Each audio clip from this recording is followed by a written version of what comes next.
The CGA Tour, a podcast unlike any other.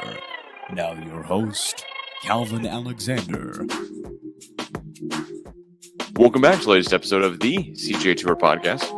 As always here, I'm your host, Calvin Glen Alexander. And on this episode of the CGA Tour podcast, I'm joined by the one, the only, the Vinsanity fan himself. I got the right. F and the V all mixed up there. It was just a lot going on. Sorry. Zev Stein. Zev, how's it going? It's going well, man. Good to be here. Good to see you. Thanks so much for joining here. It's been a minute since we've hopped on, did our NBA season preview, which I think we're looking okay. I kind of forget exactly how we mapped out all the over-unders, but I'll pull it up here in a minute. I did write it all down somewhere. So I don't like that you have the record. That means I have to be accountable. All right. Well, either way, it's recorded on an audio podcast. So we're going to go back and listen to the NBA over-under podcast that we did together, where we, at some point, I just said, okay, we just got to go faster. It's going to be a 3-hour podcast. Yes, no, I remember it. Yeah. I think the one that I'm probably the most wrong about, which I feel dumb about now, is the Timberwolves. Whatever. It's fine. Timber Pups. Timber Pups. True, good call. Don't forget. Also the Jazz. The Utah Jazz. No one got that right. No one got that Very right. True. Very no true. one got that right. But with that being said here, we have a couple different topics for today's podcast. One, your biggest surprise in a good way, your biggest surprise in a bad way, biggest disappointment, biggest surprise this season. And then we want to talk some, basically our favorite team to watch besides Thunder, and a little bit of Thunder talk here at the end, of course, as well, too. So I want to ask you, your biggest surprise team, we may have already just said it just now, as far as disappointments or surprises, but who's your biggest surprise team so far this year?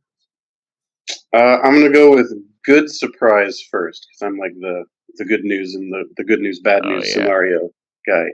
I'm gonna cautiously say the Kings here. Ooh, okay. And the emphasis is on the cautiously. But who would have thought that they would be like sitting in second in that division or third in that division at the beginning of the year? Granted, the coach is obviously an upgrade from Luke Walton, but their roster doesn't jump out at me other than Sabonis and De'Aaron Fox and maybe Davion Mitchell. But they're putting in good work. They're top 10 in like a lot of categories. Field goal percentage, they're 4th. 3-point percentage, they're 6th. This is a weird disparity. My one gripe on them that I don't understand is that Sabonis is supposedly this offensive rebounding machine. Tell me why they're 27th in offensive rebounding. I think it's just because they just have him. I don't know what. Just him and like roster. Holmes, and that's it. I just don't know many other guys on their roster, to be honest. So here, I'll run it. I'll run through it. Malik Monk, Harrison Barnes, Kevin Huerter, Mitchell, Keegan Murray, De'Aaron Fox, Terrence Davis, Trey Lyles. You get the idea. Yeah. Dellavedova. I'm not sure how he still has a professional job. I saw a really intriguing video of him with a shot form that looked remarkably similar to like Kevin Martin. But anyway, that's for another day. This is just like I'm pretty impressed with their record and being 6th in the West, and even though they don't have a great strength of schedule, I think that they've held up really well. And I think the addition of Huerter probably went a long way in terms of like stretching the floor and not making everything feel like it had to be done in the paint. But I'm just surprised because I thought when the Halliburton trade happened, I thought that was going to be like it. This was going to be another one of those disappointing for most of the season kind of things. But it's actually turned out pretty well, I think, for both teams, both the Pacers and the Kings. So, I mean, that almost brings me to my team here. My biggest surprise is the Pacers, honestly. That's a perfect segue here. Interesting. That we There we didn't go. Good plan it at segue. Good all. segue. Yeah, that we totally planned. Because at the end of the day, you're right. That was a bizarre trade where Halliburton and Davion Mitchell and, of course, Darren Fox are not going to all fit together in a lineup. Like, No. one of those guys playing at a time makes sense. 2 really doesn't. 3 definitely doesn't, right? Right. So those 3 guys together on a roster was kind of like, what are the Kings doing? But I'll give them credit.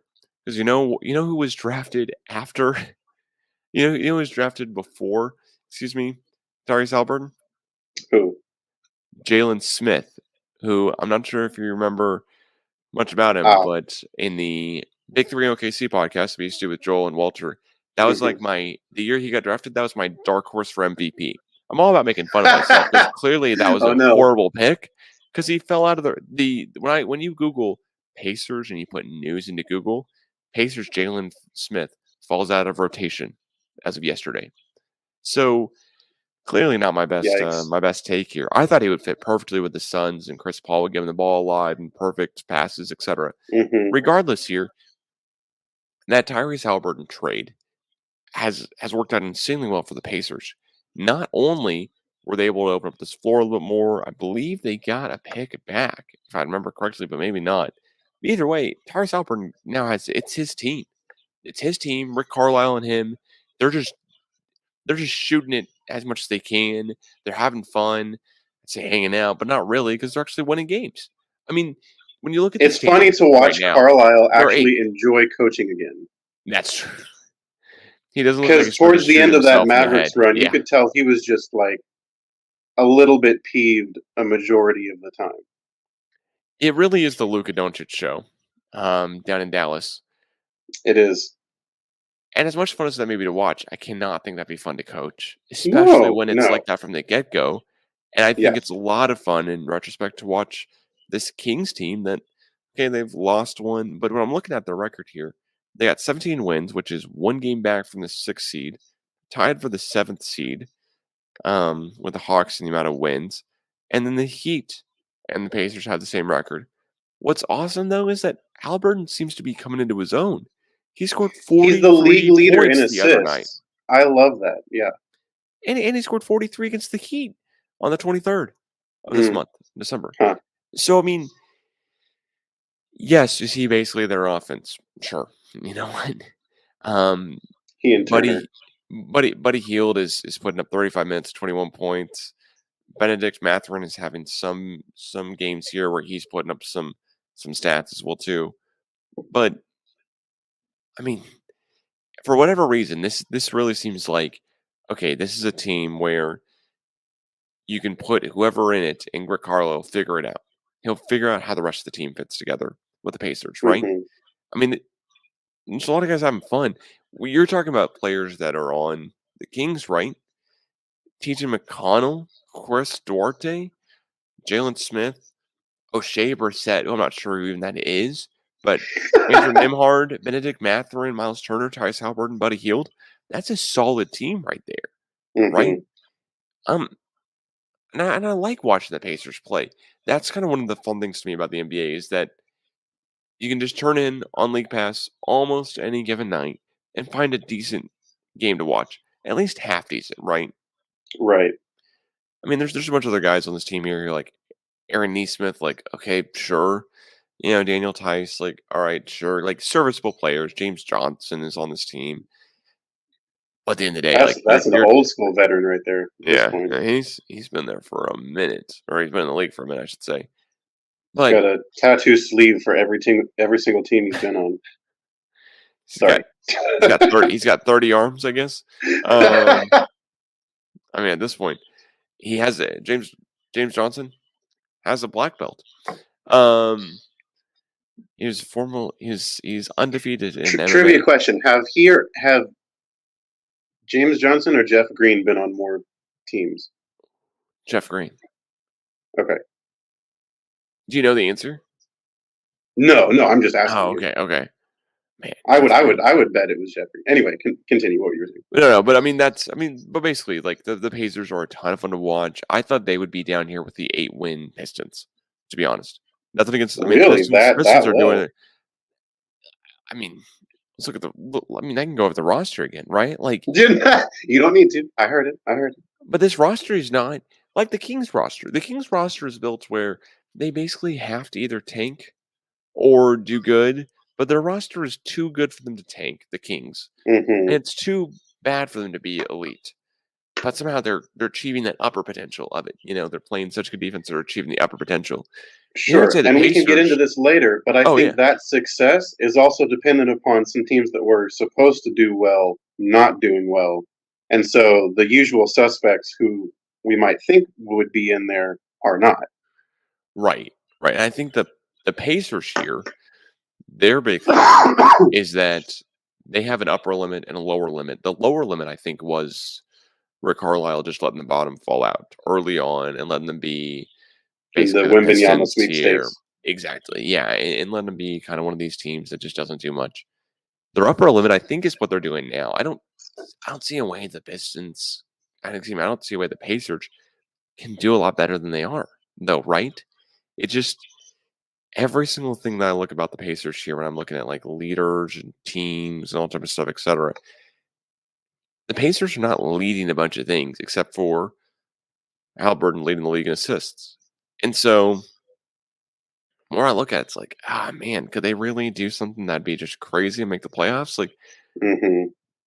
right now I they're would the eighth love seed, that though. Yeah.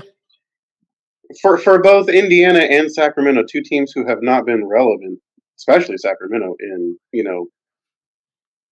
since the late '90s, early 2000s with the Chris Webber, Jason Williams, Peja, Bibby team. It's been a while. It's been like It's four been presidents. That's a hot minute. the Beam team. They filed The their the they Beam filed team, yes, copyright, I think, or trademark or whatever the right terminology is really, here for the Beam team. Yeah, because so I for love those that. who don't know, I'm on NBA Twitter literally every day, and NBA Twitter is all over it because Sacramento Kings they light up a beam of light into the sky directly from the center of their stadium when they win. So if you're driving around Sacramento and there's a light coming from the It's Pistons, not coming from Batman. The Kings the won. Kings arena, going straight up in the sky, and it's purple, Kings won. Cool, huh? It's one of those marketing things where I bet they were going, okay, we'll light up this thing like 20 times this year, whatever, that'll be it. And now they're like, we already passed the budget on the light budget. We're You exceeding. imagine the light bulb replacement on that? Oh no, I mean honestly, no. I can't imagine anyone going, guys, we got an issue. What's up? We ran out of the budget. Oh, for what? For the light thing that goes up the beam. I mean, maybe they're just killing in season ticket sales. I mean, if I It was a could be, Kings which would fan, be awesome.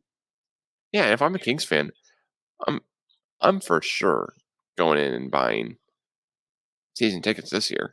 They've got Hmm. 17 wins, right? Hmm. I mean, their relative defensive rating is a .4. Not great. Not great.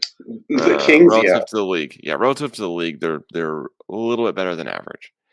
yeah. Um, not Which maybe I a think little is bit to be worse than expected average. with that roster and with Mike Brown's style. I totally agree. Their offensive relative rating is better than the league's average by Hmm. 2.3 points. They're they're doing so incredibly well and so much better than expected. It's uh, kind of crazy to be honest. I'm all about the beam I team here. really the my another knock on this team. This has nothing to do with them or anything. Can you name an arena better than the Golden One Center? I mean, well, that's almost as bad as the Smoothie King. Like, can we try like a tad bit harder? What Golden One Center is, I mean, way better than some other ones though. Paycom Center, that's worse than Oh Golden yeah, no, One. agreed. I have a gripe with that. I wish Oklahoma could be one of those places that just like picked some historical reference and then just like kept the one thing because we've switched like 3 times in the last 15 years. All right. I mean, let's go through here. Got the ones that really trip you up here is. Do you know where the Capital Once Arena is?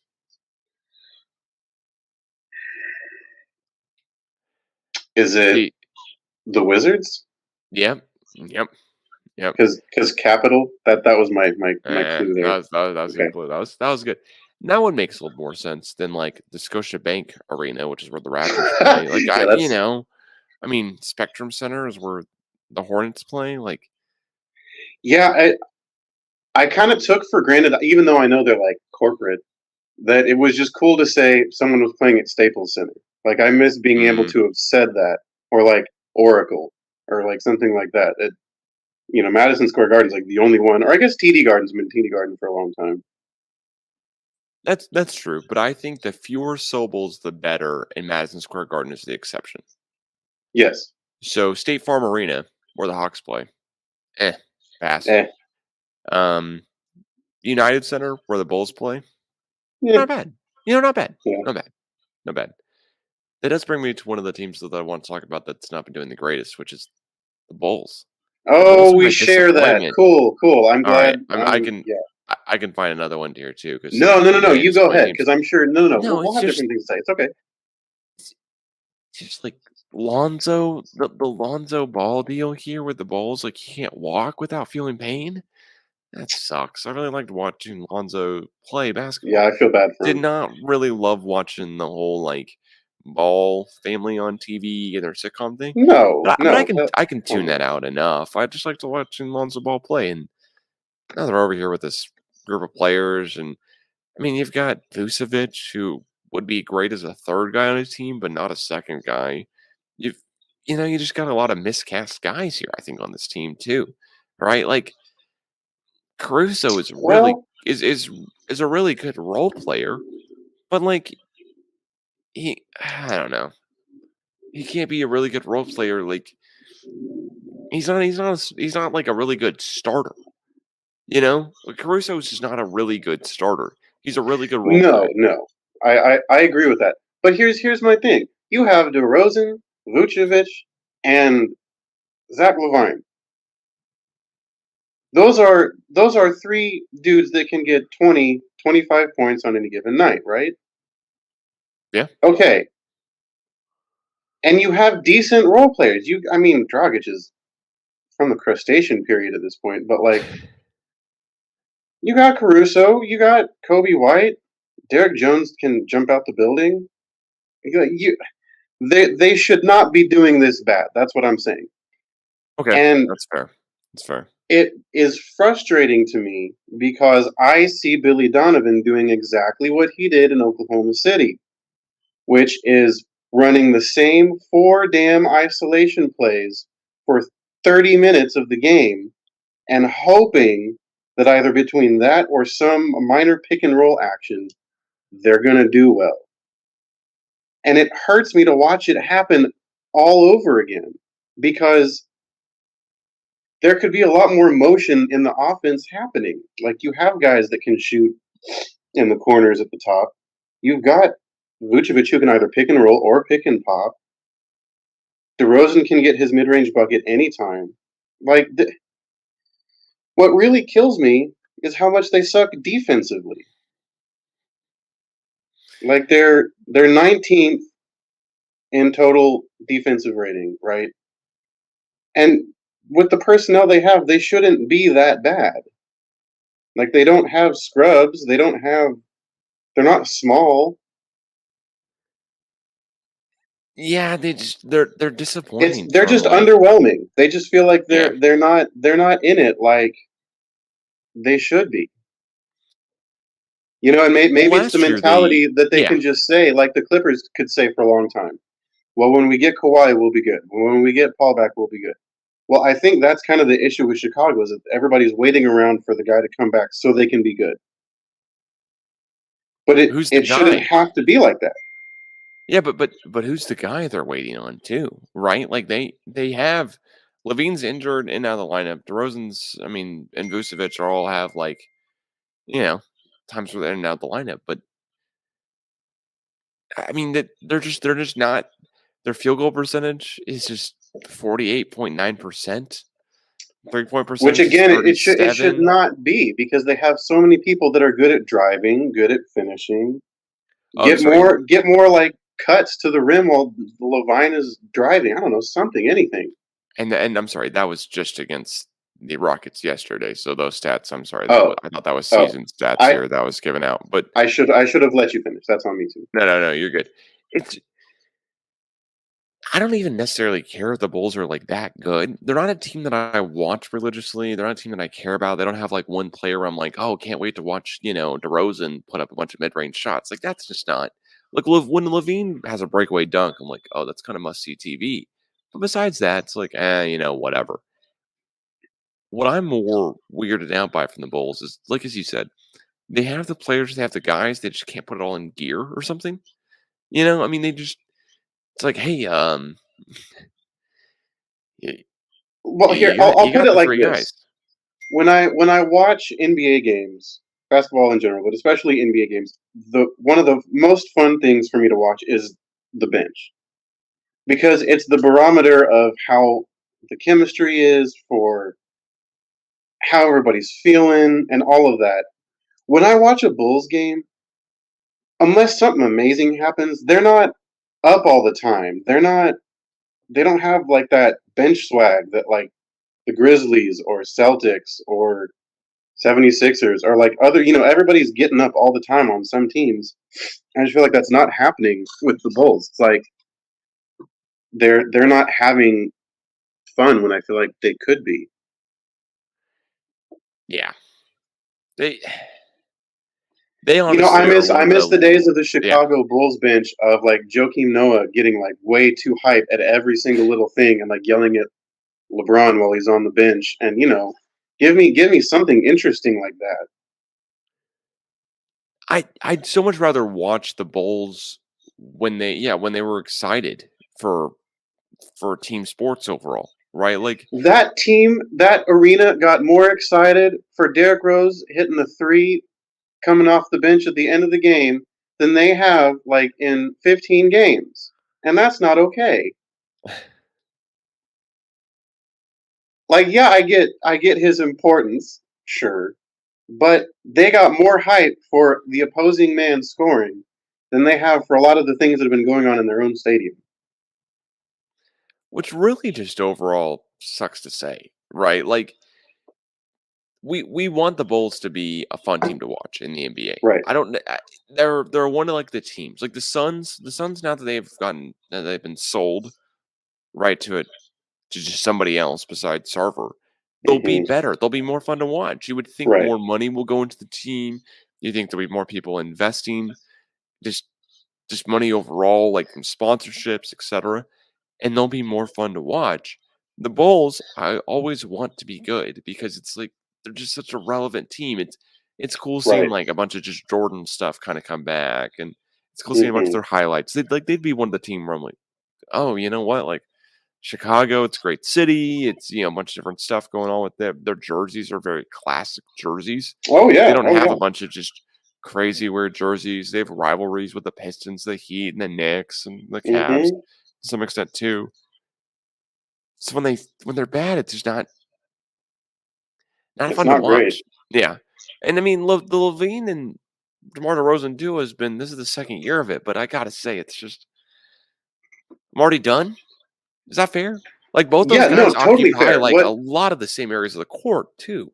Yeah. Yes. So like, I never like when a team decides to go with two ball dominant guards. I always have like this sneaking suspicion it's not gonna work.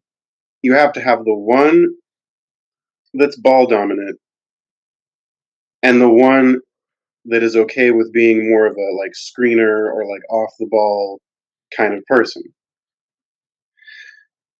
Now, of course, I'm saying this, and what the Thunder have right now are two ball dominant guards, but we'll see. That might be different. Anyway, I don't think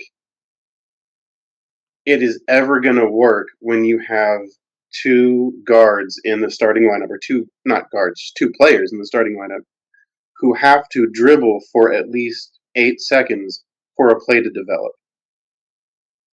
I think that's what makes the Warriors so deadly when everybody's on the right page. That's what makes the Bucks so deadly. That's what makes the Celtics, everybody that passes really well and has this constant team motion happening. That's why they're successful. And I think it's a combination of the personnel, but also you still got this guy, my man Billy, who just cannot seem to run a set piece that involves more than 3 players at the same time. And And that's frustrating for me because then you're just watching like hero ball all the time. And that's why I hated Westbrook towards the end of his Thunder tenure, because it was just hero ball all the time. I'll always have a And soft I'm not spot for talking about Westbrook, Tyler either. but yeah, no, I'm talking about, people trying to no, be Superman. no. I like the pun there. I'm always gonna have a soft spot for Westbrook, but you're right. It's when you have to watch hero ball, and that's the only thing that's going on, and the other guys who are on the court are just standing around, not doing much, and just kind of like, all right, hopefully at some point, eventually, like I'll get the ball and get a chance. It's like, come on, guys. Like this, so few teams are able to do what the Warriors can do and actually run it really well, which is what you're getting at, right? Like there's Steph Curry and there's Klay Thompson, 2 guys who fit extremely well together because one's ball dominant and the other one is, I don't want to say lack of ball dominancy, but the other one's such a good spot up shooter. We've talked about before how Klay Thompson may be the best spot up shooter ever, and also he I used would to I would play say so, incredible especially defense. pre-injury. Right. Right. And he used to be able to play incredible defense, and now it's just much less. Just is. But I'm so curious here to see what happens with the Bulls going forward. Right. Like they only have a couple Hmm. things they can do. They probably should trade Levine. I don't think DeRozan they'd get the same back. And that kind of means No, that no. that's much I more would of a like to move see blow it up a him year. end his career there or with just one team rested, because he's that poor dude after his Toronto days just kind of got tossed around. Um,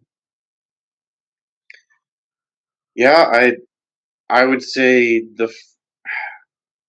I hate to make the coach the scapegoat, but I think one of the first things you got to do is like look at the system and the scheme, and if it's not working, it's not working. But I don't know who would be the guy to replace and then come in with that same system and make it work. I mean, they need Kenny Atkinson. It's the only guy I can think of, just because Hey, yeah, actually, that's pretty good. Yeah. they need a Warriors assistant, right? They need kind of a guy who thinks like that, guy who A thinks how Warriors can I fit assistant or Steve a Kerr? Spurs assistant?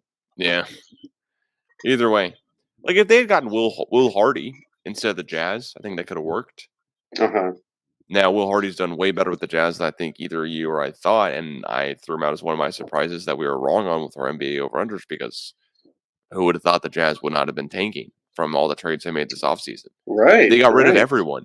I thought they would still be looking to get rid of Mike Conley and looking to get rid of maybe not Jordan Clarkson, because he still has so much value and he still is right. really, The really season is young. young. We don't know. Yeah. They might make a move before February trade deadline. Who would you want to see get traded? I know that's a From surprise the question Jazz? here. Or no, just really any. I mean, I guess it's gonna open up to the whole NBA. But who would you want to see get traded away from their current team they're on?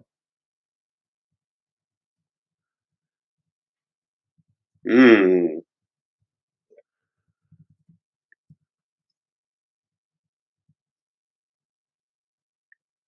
I mean, couple guys that come to mind is Miles Turner, as we said before, with the Pacers. I just don't think he's accelerating his career. Pacers are a lot of fun to watch, but I mean, Miles Turner trade is there. There's a trade there.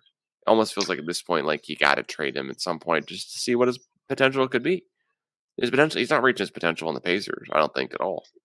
No, I don't think so. Has he been there since Roy Hot, Hibbert was there? hilarious take. It would be Yeah. amazing if we got a Miles Turner for Anthony Davis trade. It won't happen, but it would be amazing. Yes, it would be amazing. It will never happen. The value is so weirdly askew there. The Pacers would have to send other stuff back. Right. I don't Even think they though, could ever send enough back. right, that's true. Um.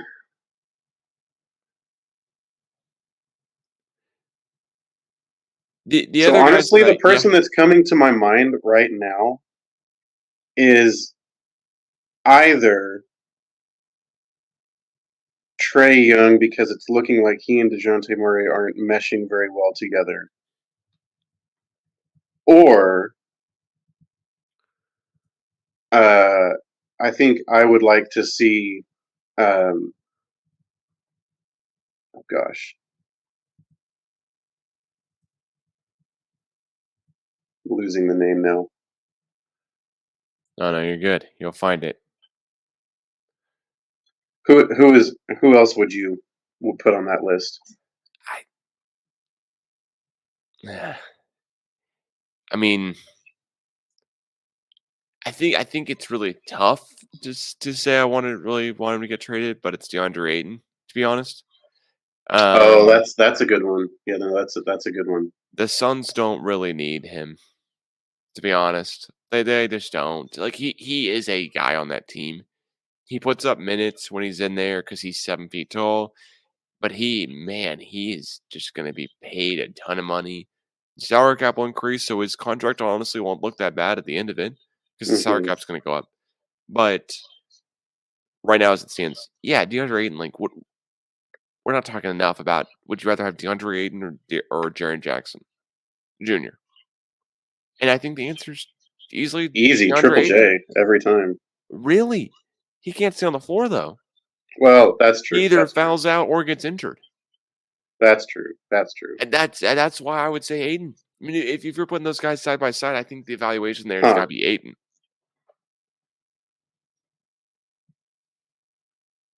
Maybe? Interesting.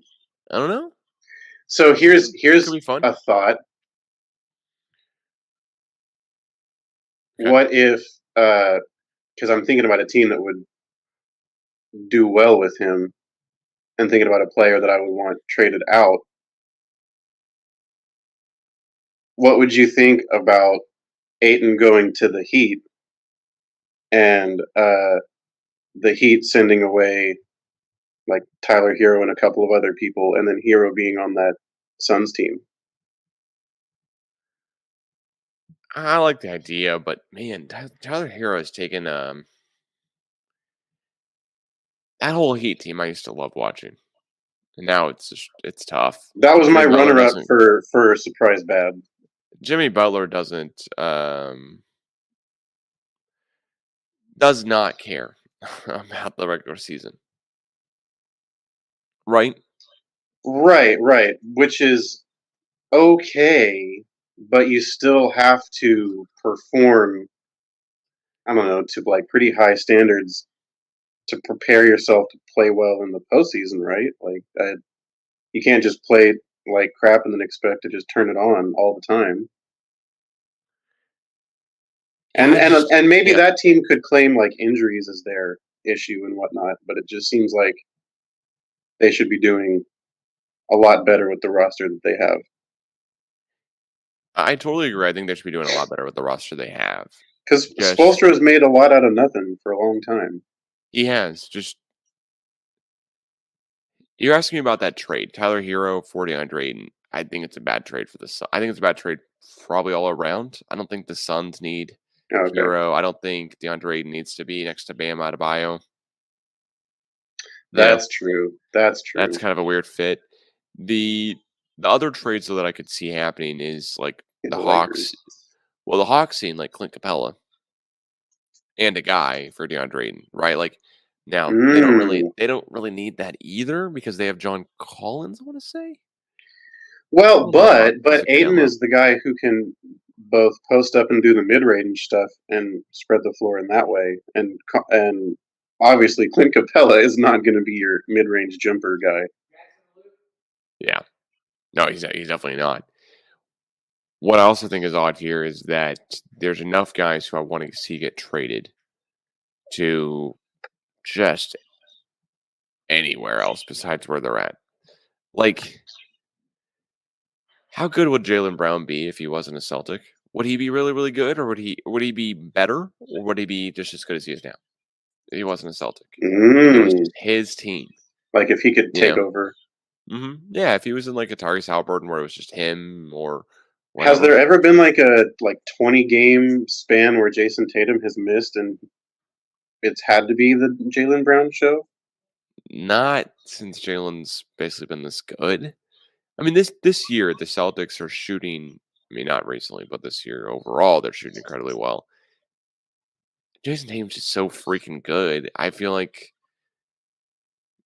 in a perfect world, you don't have a Jalen Brown next to him. In a perfect world, you have guys who are worth a little bit less contract wise, but are just halfway as decent. Oh, maybe I'm totally off on one here. It's No, just they're a lot of fun to watch, though. A lot of there's fun to a watch. in my head the place that I would love to see him go because I know that they would just eat it up would be the Knicks. If if somehow they could make some package because obviously their Donovan Mitchell sweepstakes did not work. And while Jalen Brunson has been, really great, he's not going to be like the thing that wins them a championship. I don't think they would need someone like a Jalen Brown. Mm, no, they for sure would. But one team that I do have a lot of fun watching, who I did not think I would, and it honestly pains me a little bit to say, Who's that? Portland Trailblazers. I I really Yeah, I hate know. saying As that. Thunder fans, I don't know if we're allowed to say that, I don't know but if we're allowed yes, to say it, but it's gotta be said. Trailblazers are fun to watch. Anthony Simons, when they play against the Thunder, guess what? They're 0-2 this year so far, so Thunder got him. That's all I care about, really. right, Thunder, right, we're up 2-0.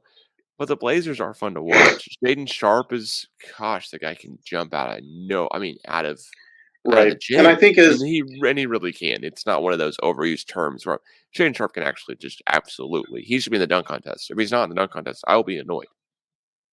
I agree that putback he had, what was it in LA, was hmm absurd. Yeah, Um, I always like to root for the former well, most of the former Thunder players. Let me say it like that. Not all of them. But Jeremy Grant is one of those that I'll always root for, and I'm always happy to see him doing well because he was an all star in Detroit, right? yeah, yeah. He's all star in So Detroit. it's nice to see someone who's like the all star level talent being on a team that's doing a lot better and is actually invested in some stuff. Because at no point when he was on the Pistons, especially when Blake Griffin was still on the Pistons, was that team invested in anything. No, and the Pistons kind of didn't. The Pistons really didn't have Grant and Griffin for that long together because they were just like Troy Weaver got brought in. They saw the mindset and makeup of, oh, what can we do here? And then they went after Kate Cunningham, and now they're going after a top three pick again. And the Pistons Hmm. are, which small market teams, what are you going to do, right? Yeah, There's only so much you can do, and that's kind of what you got to do. Honestly, Pistons are in a tough spot there, but but the Blazers are my team. Where like they're just so much fun to watch, just purely basketball wise, because one player will go off or one player will do something fun and exciting and it'll be fun basketball. Like right now, it's just about watching a bunch of fun basketball. It's not really I'm not taking too many notes here on like who do I see making the finals or any one game here and there because it's fun whenever to be in football the season moment. gets over. Yeah, and whenever football season's over, then I'm kind of fully like, okay, taking notes, which guy's doing what, who's doing, good, bad. And I also think the players notice it too. Okay, now we've got almost the whole nation's attention because football season's over. Like Yep. these first like 30 to 40 games, it's like, we'll see what we can do. And then once football season's over, it's like a couple weeks before the All Star break. And then right after the All Star break, it's like, okay, it is the time to watch the NBA. Yeah, yeah, I yeah. mean, especially because after the All Star break, it's March Madness. And then it's, and That's then it. really baseball's starting up, but the NBA Spring almost gets training. Yeah. sidelined with it a little bit, but it's a lot of fun to watch here overall too. Who's your favorite team to watch? besides the Thunder. That is not the Thunder. That's not our team. I know it's an easy answer, but I gotta say the Grizz. Yeah. Man. We're talking about the difference with these teams that have good chemistry, and there's obviously a brotherhood going on. Like that's what's happening in Memphis. That's what's happening in Portland, and not Chicago, right? Like this team is fun to watch because they all feed off of each other's energy. Yeah. And what I really like to watch is when things are not going their way, you can tell that team is not taking it personally. Like that they don't get this like collective, they're upset with each other and all of that. They're just like on to the next play. And I think the two big personalities that are making that possible are Ja and Steven. Because Steven Adams is that like calm all the time. Like even when Robin Lopez looked like he was about to kill Steven, he was just like, I just want to give you a bear hug. You're not going to beat me up. Like that. And Ja, it looks like it takes a lot to really get into Ja's head. So they're really great, and even without him, aside from that game against the Thunder, they play well. Yeah, they Like really do. They have a pretty decent record without him, right? Yeah, and the Thunder thing is so bizarre. I mean, he gets thrown out of the Thunder game because he and a fan are talking badly about a ref. That was the dumbest. The ref can hear. Can we just say real quick, the NBA needs to figure this referee situation out. I am so tired of all the cheap technical fouls, the non-calls for 10 minutes, and then all the calls in the next 30 seconds. Something's going on with the refs this season. I don't like it. I think the refs are trying to bring the game back into their own hands. That's not what anyone wants to see, to be honest. No.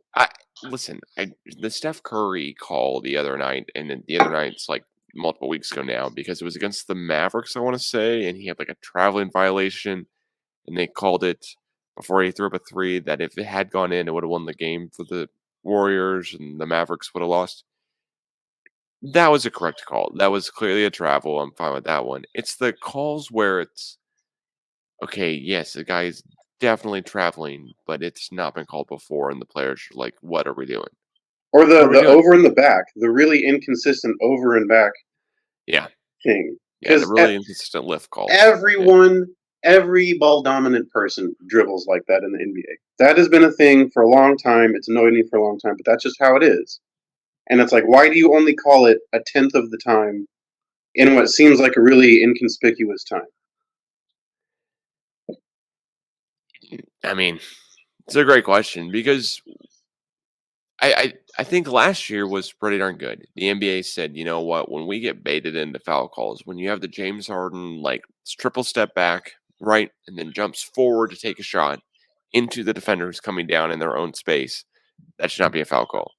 But now when you have the defender coming into your space as a shooter, that's a foul call. That's pretty simple, right? But really hard to call in the moment. And last year I thought the NBA was doing really good at that. This year it's like, okay, what are we doing? Really? Yeah, especially when the shooter jumps forward. Mm-hmm. And then what is the defender supposed to do? Especially if they do one of those pump fakes and the defender's just trying to do a flyby, like little contest, and they happen, like the thing that happened with Jeremiah Robinson Earl, is that he jumped out of the defender's, he like bought a shot fake and jumped into a defender and then rolled his ankle on the defender, but he was called for the foul, even though he got injured.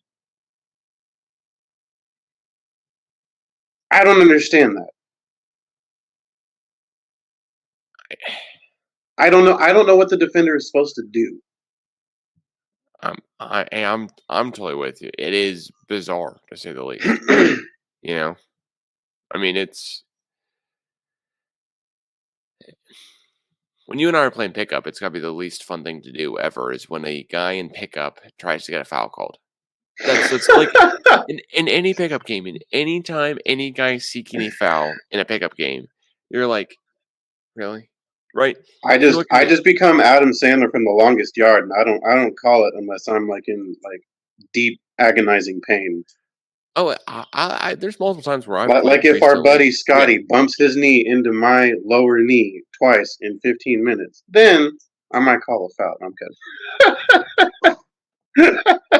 Well, there's multiple times where I'll play now, and it'll be 2v2, and if the other 3 guys playing are like, You wanna call that?" I'm like, "Okay," because the other 3 guys are saying, "Do you wanna call that?"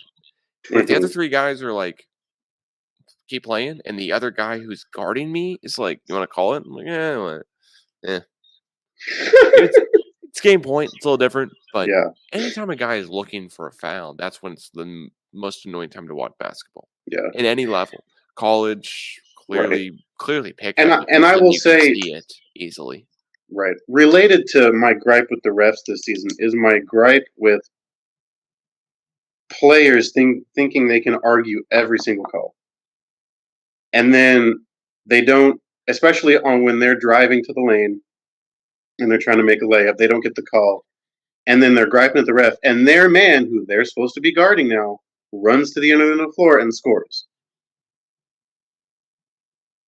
Make that give him a tech. I don't know. Make that a technical foul. That should not be an easy like, "Oh, okay, alright, I guess they score." It should be, "No, that's the opposite of what we want to have happen here." Like, Right. honestly, coaches should start sitting those guys. That really even shouldn't be a ref thing. The coach is like, "You Yeah. let your man score because 'cause you're arguing a call? Sit. Sit.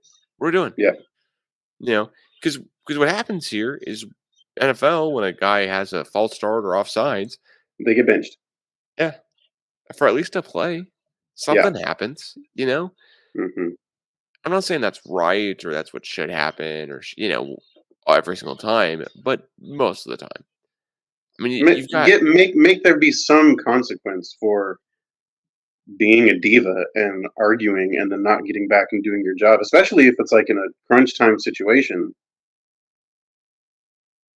it gets really bad really quickly and really annoying really quickly too, you know? Yeah. Well, the other thing we gotta talk about here, though, is Oklahoma City Thunder, our Woohoo! team here. So, they're playing tonight. I was trying to figure out exactly who and when, but I think it's 7 o'clock local they're playing tonight, 7 o'clock Central Time. The Thunder are 14 and Versus the 19. Spurs. Oh, so they should win tonight, you would think. 14 and 19. Spurs are not any better. They're 11 and 22. But Dougie McDermott comes back to Oklahoma City to play against the Thunder here. Dougie McBuckets. I wonder if he'll get any cheers, if anybody remembers. Maybe like 1 or 2. He was only here for like a season, though, right? Right. Yes. I think that's kind of maybe 1 That's or 2. that's enough. Oh, and he was downgraded to out, so never mind. Um, Glad I had that here and record on the podcast. But at the end of the day, is what it is. How are you feeling about the Thunder this season? How are you feeling about SGA, Giddy? Of course, it sucks that Chet's gonna miss the whole season. I know. Basically, I know. what do you You think about know, everything else? I'm honestly feeling pretty good at this point. With a few things that I wish were different and wish could be better. Hmm. But honestly, I thought we would be sitting there with the Rockets and the Pistons. I was real worried that we were going to do some purposeful tanking, but I think that Sam Presti and others in the organization understand that they've been doing that for 2 years now, and they really have to show that there is going to be some kind of effort, even without Chet. I think it's amazing what SGA is doing. On any given night, either he or Embiid is the league leader in points per game right now. It really just kind of depends on who has a bigger game. But I think that's amazing. I think we're top 10 in several categories, uh, which I appreciate, especially steals, blocks. Um, Offensive rebounds were 11th, which I feel like is pretty good with having, you know, I mean, sticks no for post players. We have presence. no one who is Yeah, a brawny player. That's my big issue right now, is that we don't have like that Aaron Gordon who can just bully his way into a basket at any given moment. And I'm kind of frustrated by that because while I love Poku, he just gets outmanned for so many rebounds, and it's nothing he's doing. He just doesn't have the frame to compete with the DeAndre Aytons, with the Joel Embiids, with the Clint Capellas, anyone like that. And obviously, it might be different with Chet, but again, we have that same exact body type as Poku. And so I worry that long term, the Thunder are just going to be out-muscled unless we make some kind of personnel change. Now, obviously, in this upcoming draft, what a lot of people think is going to happen is that Jarris Walker is going to be on the Thunder, and that he's kind of like this Paul Millsap, like beat people up for the rebound, effort, hustle all the time. That's cool, but it can't be one guy. And I wish that we had another player, like when we had Taj Gibson. Oh God, that guy used to get me so hyped watching this guy just outwork everyone for the rebound, jump to the floor.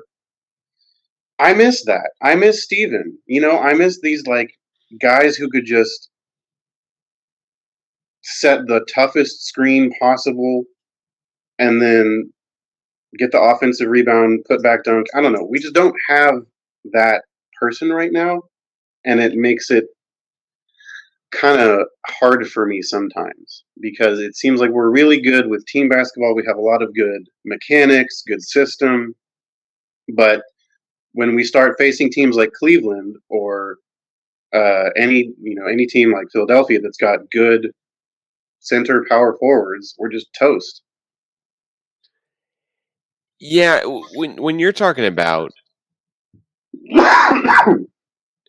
when you're talking about guys who are physical and can really make somebody just have to work their butt off to win, right? We just don't have a ton of those guys. We have a ton of guys where they've really got to be pretty darn physical to get some rebounds and stuff like that. But do you know who our team leader in rebounds is? That'd be Giddey. Josh Giddey. Yeah. Yep. Josh Giddey with eight rebounds a game. It's our team team leader. And you know what? I mean, it's not. I mean, he's 29th here, and there's a couple guys who are repeating already on the list. So it's not like he's that bad of a rebounder, and we're that bad at rebounding overall. It just is what you're saying. Like Giddey's one of the more physical guys we have. He is 6'8". He's bigger than Kenrich Williams, which right. I mean, I think Dort is obviously like in terms of like body type, the brawn of the team. Yeah, and then there's everybody else. Yeah, Dort's beating people up, but just on the perimeter. Right. Dort's probably the guy who guards LeBron, and he's also the guy who guards Steph Curry. And it's kind of crazy that. And that's a tall ask. That's a really really tall ask.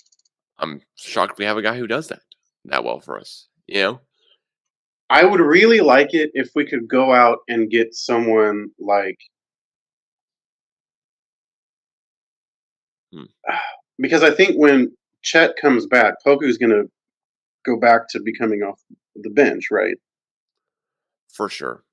So in that scenario, you know what I would love to see is if we go after someone like a Jonas Valanciunas or someone who can be on like a veteran minimum after a while, or who's not going to be on a super hefty contract, and bring someone in like that who's going to be able to do all the dirty work down low and make people think twice.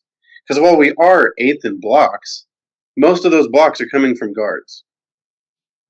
They're really not coming from power forwards or centers. I like JRE a lot, but he's not going to be the guy that stops anybody. I like Jang a lot, but he's not going to be the guy that stops anybody. No, we've got so much length on the perimeter. It's great. We have length. We don't have. I don't like saying really this word, but I'm going to say it anyway. We don't have girth. Beef. We don't have beef. Beef. Better word. Thank you. Sorry. You're welcome. Yeah, we don't have the beef to match up well with people. I mean, and we really just don't. We're not a super physical team. I don't really remember us ever being a super physical team, and that's maybe not just not what Well, Presti there likes was to there was a build. moment. There was a moment when we first got Kendrick Perkins, Hmm. and Collison was still kind of beefy Collison, and we had young Steven, where we were pretty physical. But it's been a while. Yeah, and I don't think Presti likes to build guys like that in the draft anymore. And also, just to say, like you're saying, like a Valanciunas or a Steven Adams or whoever, honestly, those guys are kind of a dime a dozen. Always can seem Right. like you Or can what get a if guy who's just a super physical, big guy. what I would really like, because I think it would be maybe a better calculated decision for long term cap space, is if we go for someone thinking off the top of my head. Yeah, like what if we brought Steven Adams back on a vet minimum, or what if we get like both a JaVale McGee and Dwayne Dedman in like small vet minimum deals, and then we just have Mm, those kinds of people. I would yeah, I would enjoy that. I I would too, to be honest. You know, I mean, kind of why not at this point? You Because know, we're gonna have to save some cap space long term to re-sign Giddy if we're gonna want to do that, to re-sign Dort if we're gonna do that, and so we don't want to bring some center in that's got like ridiculous salary, we really don't, and we're good enough where we don't have and to do Chet that long term. too. Like we have a lot of things that we want to invest in. Yeah, and so Giddy, SGA, and Chet are where the dollars are going here in the future years. Yeah. But SGA was already being paid. Giddy, kind of wait and see here a little bit how good he is, and Chet definitely wait and see. Hmm. Like Chet, honestly, I mean, props to him that he's basically doing as good as he is, but it's just a big wait and see deal with him. Sure. Um, Chet's really good, but like, is he great? Is he going to be great? We don't know yet. So many questions, you know. Um, I don't know. What at the end of the day, would you rather see this current year for this Thunder team? Would you rather see them tank out or go for broke? Just do as best they can. Just I all would rather hinges see off. them go for broke because they Okay. have long term. They still are going to have the draft picks. Yeah.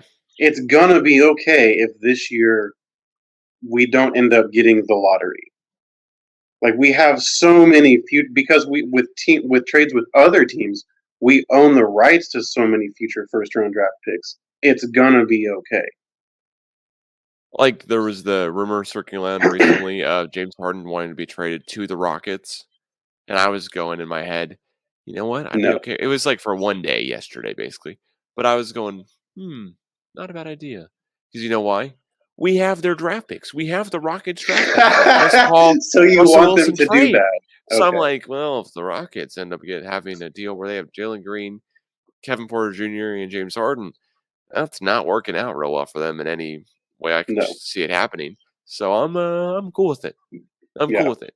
You know, and maybe that's really it though. Is that I would I not want be to see them mad make about the that. play-in tournament. I want to see them make some kind of push. Do something. I want to see them not be known as like the black eye of the league, and then a bunch of other memes about how they're not the black eye of the league. I would just rather see that just be just squashed completely. Because you know who hasn't made the playoffs since the Thunder have made the playoffs? Who? Like 6 teams, including the Pistons, the Pacers, the Pacers. I think I'm right in saying that. The Kings, right? There The should be a bunch of other teams that are the punching Trailblazers. bag, not Yeah, the the Thunder. the Trailblazers. It's just the Rockets. I Hmm. mean, yeah, the Rockets made one more postseason round than we did. But in the era that we're in right now, which I think is the championship or bust era, where if Oh, to win a championship? Not a dynasty. Which I'm really annoyed by. I gotta say, like, if you win the Western Same. Conference, that some years that's tougher than win the whole thing. Now I'm not saying every year, and actually probably Right. most years no. But 2012, that Thunder team that beat the Lakers, the Mavericks, and the Spurs, that I Yeah. mean, and I'm not discrediting that Heat team that beats the Hawks and the Pacers, and I want to say the Celtics or the The Celtics. Yeah. Celtics. Yeah, I'm not discrediting that team. I'm just saying you should be able to be excited about the area, the Yeah. championships you get and hang the banner or whatever. But in this championship or bust era where every single Sports Center, ESPN, Fox Sports, whatever segment is, oh, but they didn't win a championship, or can we really retire this guy's number? He didn't win a ring. Can we really retire this player in the Basketball Hall of Fame? He didn't win a ring. It's like, well, you know what though? He did incredibly well. But in this Right. whole championship or not deal, I'm cool with us trying to go for go for it. See what we got. Yeah. No, Just I while agree. no one's really taking stock of it. You know. Right. Well, and the Thunder have played in what 11 or 12 games that are decided by 5 points or fewer. I don't know, a Yeah. bunch. A bunch. And they were all pretty winnable, and we've won like four or five or something like, I don't know. I don't know the exact statistics, but we could be 18 and 19 if the ball bounced a different way a couple times. Yeah.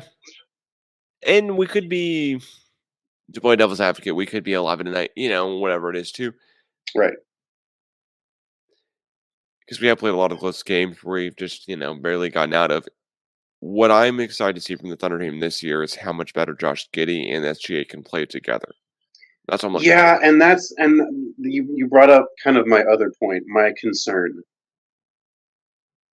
I think that it's really cool that SGA is having this career year. I Mhm. worry that his usage rate is going to be so much higher than Giddy's the whole year. And then if they're trying to make a play and push, he won't be as fresh. And I think also that Giddy deserves more of a chance to, because let me see what he's right now. He's at just under 15 points per game. And I feel like that could be closer to like 18 or 19. Because he's got the skill, but they don't run enough play sets for him. Yeah. And that's troubling to me because that's exactly what happened with Westbrook. Now, obviously, Russ and SG are two totally different players. But I imagine Russ's usage rate in the 2017 MVP season was kind of ridiculous. Just he was the team. And I worry that Mark Dagnall is kind of making SGA become the same thing, even though he has a perfectly good second option in Giddy. It seems like, okay, tell me if this makes sense. It seems like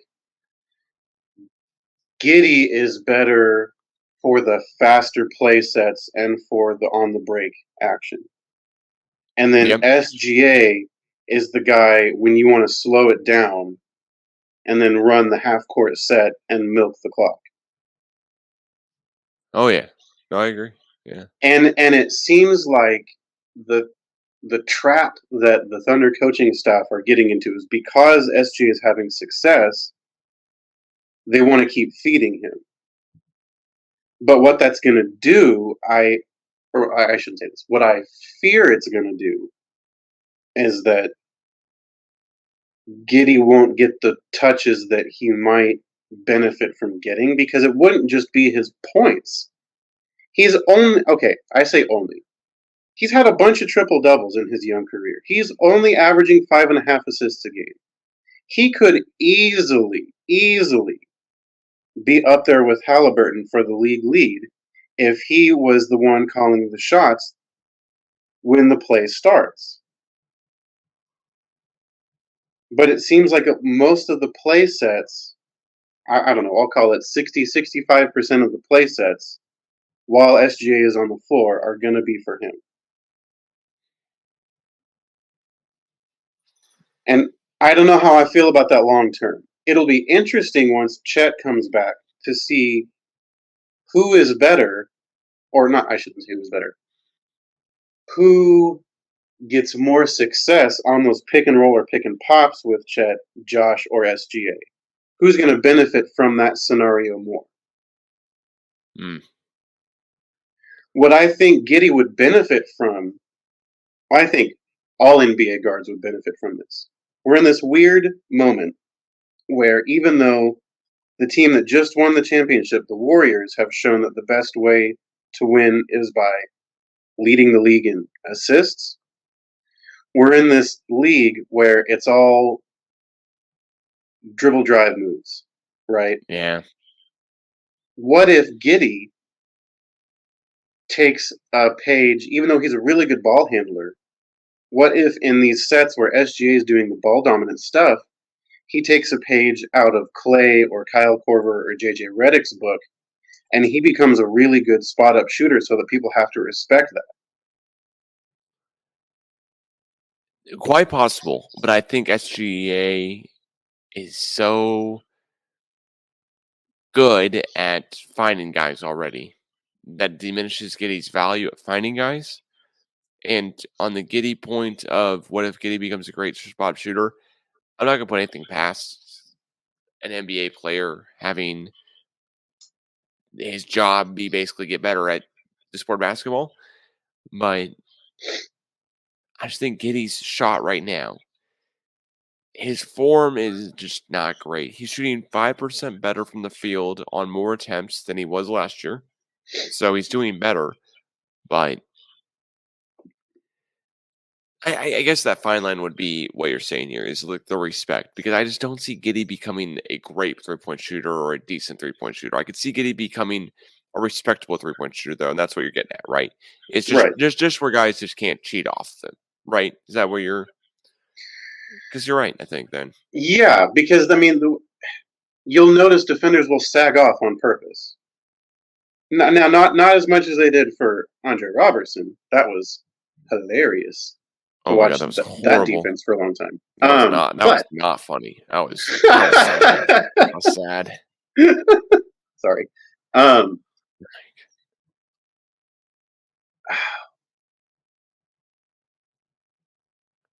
If they're going to make this duo work, it's going to have to become more 50-50. And I don't know how feasible that is once SGA sees that he can average 31 a game. Is he going to want to take a step back in order to give someone else more usage? I don't know.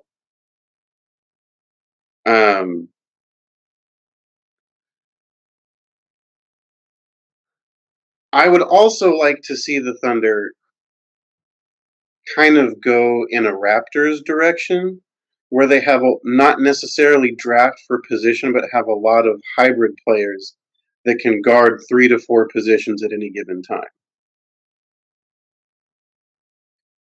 I think that would benefit them long term because then they would be flexible in a lot more things. Like have at least 4 or 5 guys that are 6'4" to 6'8", and then have some trees, have some 7-footers, and then you can defend a whole bunch of different positions and styles.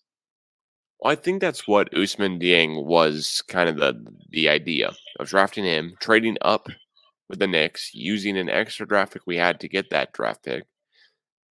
Was, hey, Dieng could be this guy. He could be this other versatile guy we have who's close to 7 feet, who can shoot it, but can also play 2 guard, 3 guard, whatever. Mm-hmm. I think that's what we're getting at here with the Thunder. I mean, the Thunder is just we just got to give them more time. Yeah. I mean, it's such a young team. It is such a young team. We only have 2 players that are above 25 years old. One's Moose, right? Muscala? One is Moose, the other is Kenrich. Man. He's 28, which is pretty crazy. My other thing that I kind of wish I would see more of is to see more of the J. Will of the J. Williams, Jalen Williams, not the J. Obviously, J. Dub's doing really well. I get that. He's putting on a great rookie season. He's doing some great stuff. But we have this other guy that is one of these like athletic power forwards that I think we could get more use out of. But instead, we're playing him like the exact same like Isaiah Roby role, and I don't know if I like that. Wait, but who is it? Jalen Williams, the J. Will, not the J. Dub. Oh. Yeah. I know he wasn't like a high draft pick, but I feel that he's got a lot of good raw talent and athleticism to capitalize off of. He's the guy at Arkansas, right? Or is he the guy at Santa Clara? Okay. Arkansas. Yeah, I mean, he was just on the blue, and he got called, I think, back today, or maybe not. I think he's going to play tonight.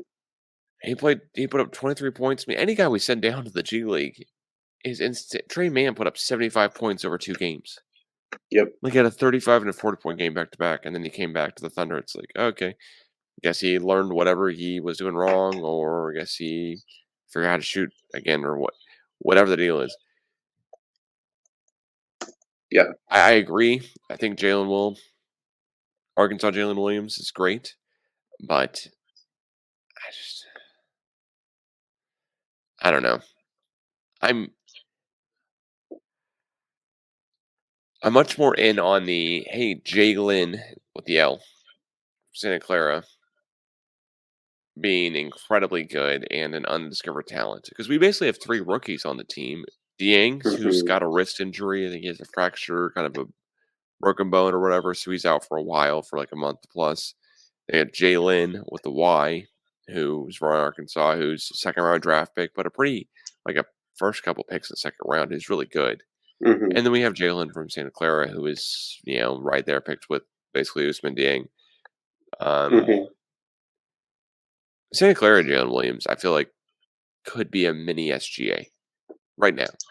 Like, right now, he could be like 75% of what SGA is if he had that much playing time.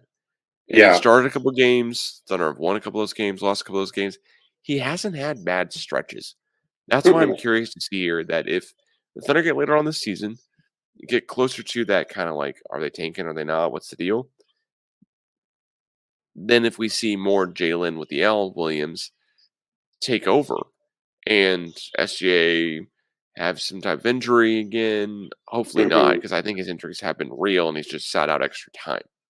To be clear, I don't think the Thunder are saying, "Hey, no, you have this injury."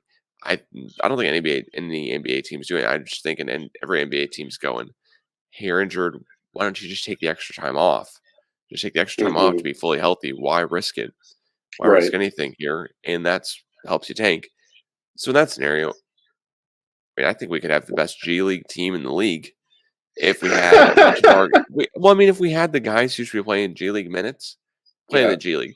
Like, if this team had 5 NBA starters that you and I were like, oh, those are the 5 starters every night, even if it was 4.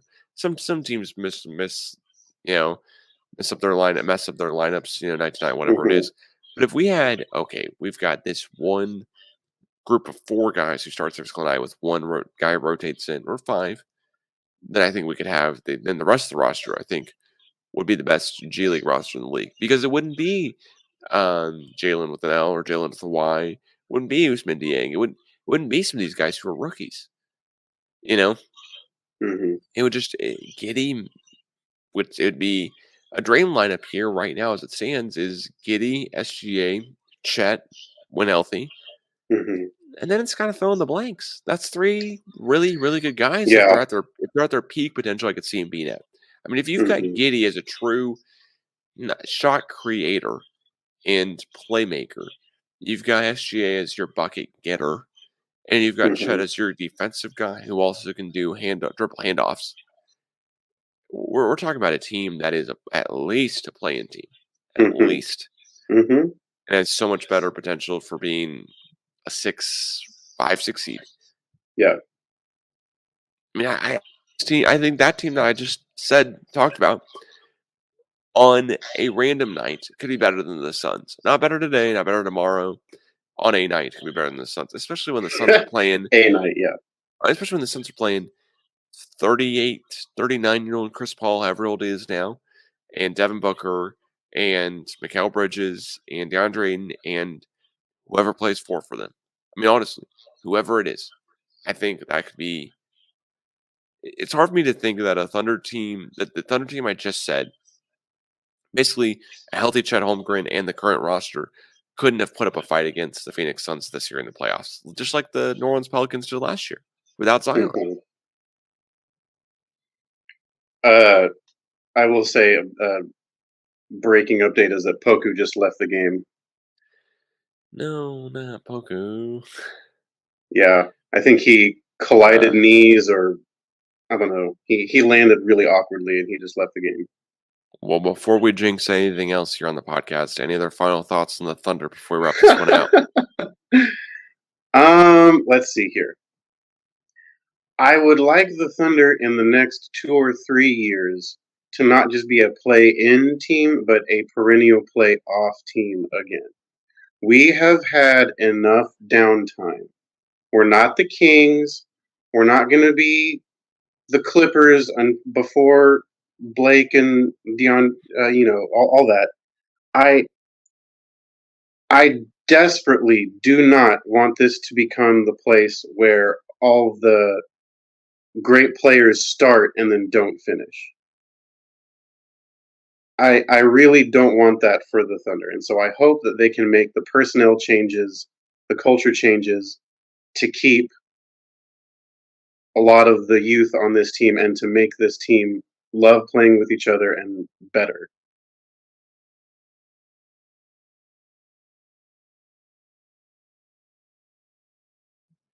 I think I can only agree.